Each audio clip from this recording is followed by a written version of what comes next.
People spend so much money chasing the perfect fertilizer, but what if the secret to strong, vibrant plants was sitting in your kitchen sink right now? The Amish have quietly used this trick for generations, and it's nothing more than rice wash water. Simple, cheap, and unbelievably effective. I'm the soil doctor, and here on Dirt Decoded, we test old gardening wisdom to see what actually works. Today, we're diving into a traditional Amish method that turns simple leftover rice water into a living microbial superfood for your plants, and we're decoding all the science behind it.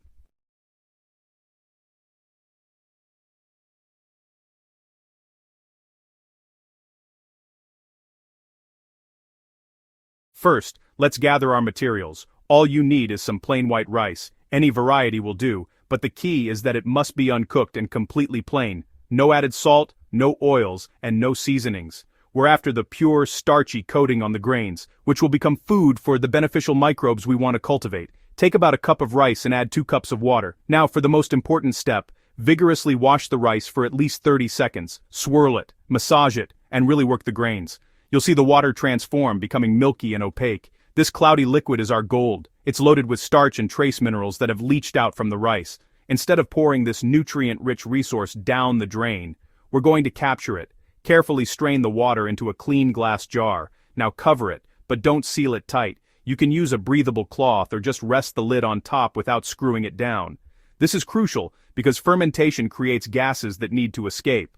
Place the jar in a warm, dark spot, like a pantry or cabinet, and let it sit for 3 to 5 days. Over this time, you'll notice small bubbles rising, a slightly sour, tangy smell, and maybe even a thin film forming on the surface.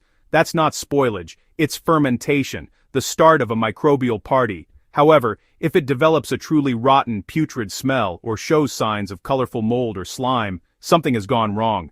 Discard it and start over. Once fermentation is complete, you can store your finished rice water in the fridge for up to 7 days. So, what's the science behind this simple concoction? It all starts with fermentation.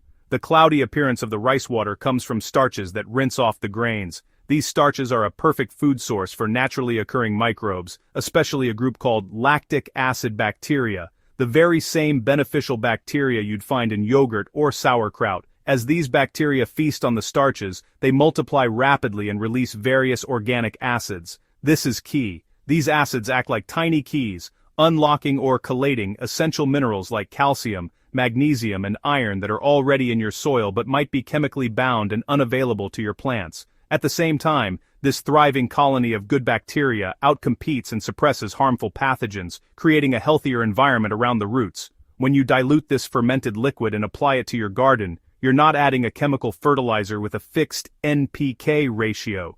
Instead, you're inoculating the soil with a vibrant workforce. You're jump-starting the soil food web.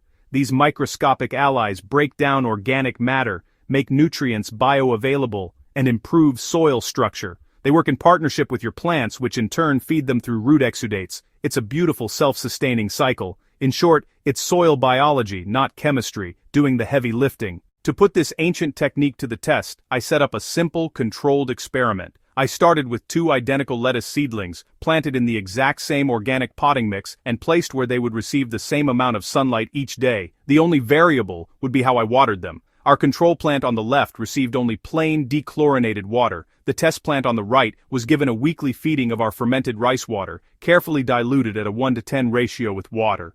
Now, all we have to do is wait and watch the biology work its magic. After just 7 days, the difference was already becoming clear. The plant fed with fermented rice water was noticeably darker, fuller, and showing more vigorous new growth in its core. It was a promising start, but the real test is how they compare over a longer period. By day 14, the results were striking. The test plant was nearly twice the size of the control. Its leaves were broader and had a richer, deeper green hue.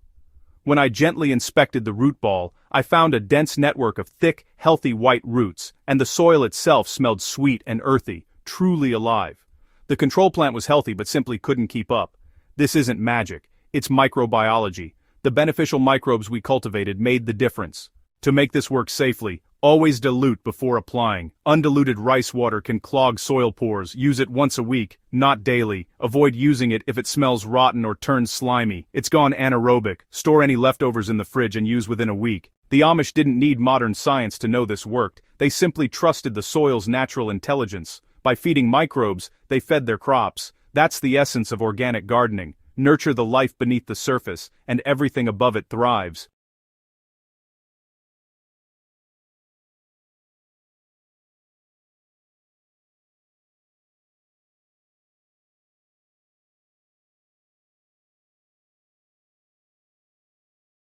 Have you ever tried using rice wash water on your plants? Let me know what results you got.